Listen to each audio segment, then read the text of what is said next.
If they're not dying of malaria, they're losing their money. Because you got to know when to hold them, and you got to know when to fold them. You got to know when to walk away.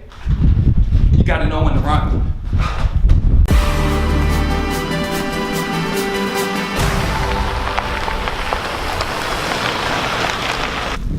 Stay tuned for this episode of the Arizona Timeless Tours. Today we're at Fort Verde. Fort Verde was here from 1871 to 1891. It's the oldest fort in the state of Arizona. It's still standing with the original structures. Stay tuned, you don't want to miss this.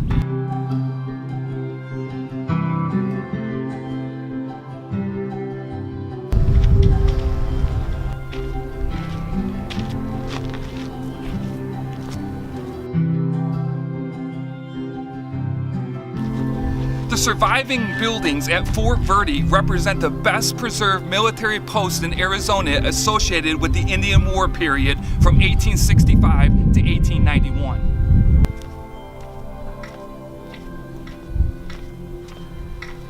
This was originally known as Camp Lincoln, named after, yes, President Abraham Lincoln. Here's around 1868 they did change their name.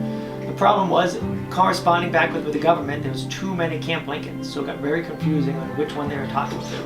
So they picked Verde because they ran by the Verde River there, and luckily it runs down here. And that was named by the Spaniards when they came through, so.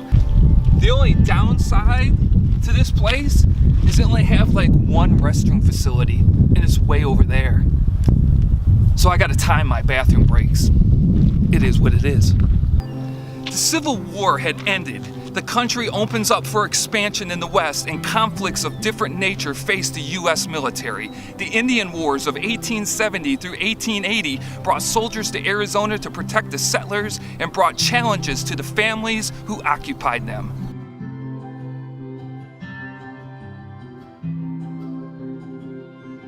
All of the buildings at Fort Verde were built in the typical architectural style once found at nearly every 1870s military post in the United States. There are probably fewer than a dozen such buildings left west of the Mississippi River. And you're about to check out about 3 of them. Stay tuned.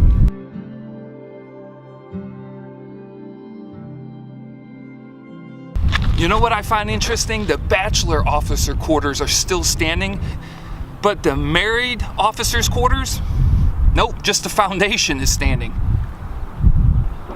Were their marriages that rough that they tore the house down?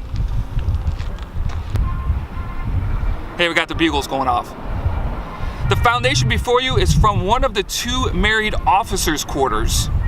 This 2-story building was the architecturally identical to the commanding officer's quarters, but with a reverse floor plan. You know, when I go out and look at houses and I look at models and I'm gonna build, but it's a reverse floor plan I'm walking through, like my kitchen's gonna be on one side and the other kitchen's gonna be on the other side, I can understand these guys probably didn't like that too much. This is all this standing for the married folks. But the bachelor quarters, still up and looking good. The bachelor officers lived in somewhat Spartan lifestyle, not altogether unexpected considering the low pay, slow promotion, frequent moves, and the amount of time spent in the field. Although these quarters were designed to have 3 bedrooms, doubling up was common so that often needed building repairs could be made. Now let's go check out the bachelor officer quarters. I'm sure they partied in here like it was 1871.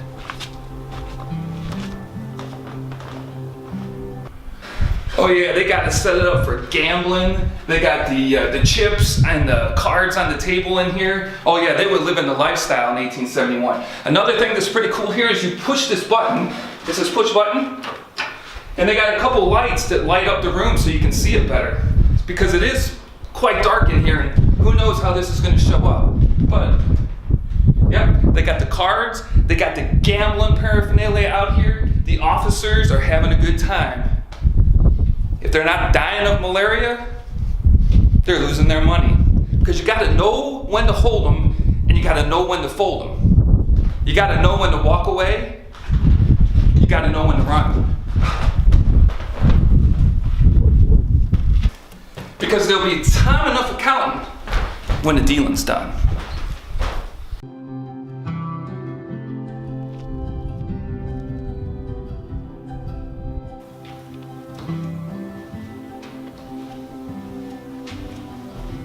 They got a placard right here of all the officers that were stationed here and that actually lived in these buildings.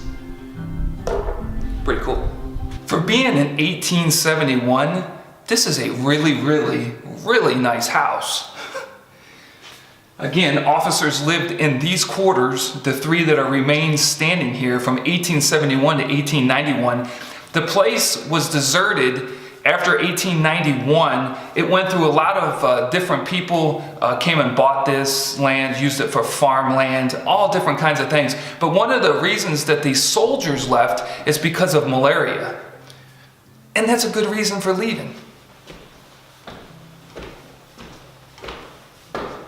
All right, the stairs are a little iffy. They almost feel like they're gonna come down as I'm climbing up. Banister's wobbling. But I'm telling you, again, from being here in 1871, this building is in magnificent shape. A majority of the building is original. Again, a really nice bedroom area. Man, I would sleep in here. This is really nice. As you can see here going down the stairs, they got a picture, or they got glass here showing the original structure. Pretty sweet. All right, we're on the second floor. They have two really nice sized bedrooms up here. Man, again, this is really nice. And if I haven't said it already, it's in great shape. It'd be a great man cave, this place. So a nice 3-bedroom, I don't know, 1,300 square foot place back in 1871. Very nice. That's right, I said it again. This is very impressive. It's time to head over to the next house. You know, before I left the house last night, I checked, I said, what is the weather gonna be like in Flagstaff today? Now, we're 40 miles from Flagstaff right now. I believe we're at an elevation of a little over 4,000 feet, and Flagstaff is over 7,000 feet. But it said the high 63 to low 32. It's 11 o'clock in the morning, so I said, you know what, it's probably going to be warm, so I'm gonna throw on some pants, threw a jacket in the car, and it's gotta be about 68 degrees right now, sunny, a few clouds out. I don't know if the weatherman was right on this, but what a perfect day to be in the Verde Valley.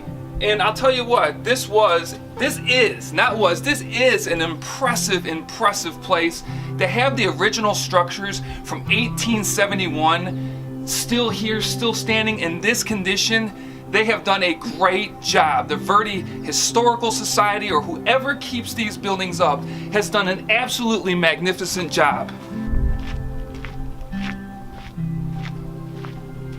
Okay, last building to look at is the surgeon's quarters. And that would be something good to have, as a surgeon's quarters back in 1871 for the soldiers. Good building.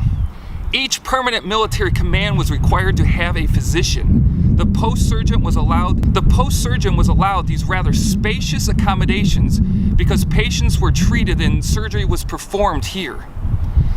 The post hospital was located in the northwest corner of the parade grounds and was operated by the hospital matron. It was used strictly for quarantine and convalescence. You gotta admit, this house looks nice for the 21st century. Let's go check it out. Surgeon, surgeon, surgeon. Let's see how many of you get that. You know, I walk in, I turn the camera this way. I'm inside the surgeon's headquarters, and I'm talking to you, and I just got wigged out. Every hair on my body stood up, because when I look straight ahead, well, look who's looking back at me. And you can barely see him through the glass. I don't know if you can see that guy, but he's wigging me out a little bit. His eyes look like they're actually following me. Very lifelike mannequin right there. So here's the parlor area. It says to go back out to the left is the kitchen and the sleeping quarters for the surgeon. Nice room.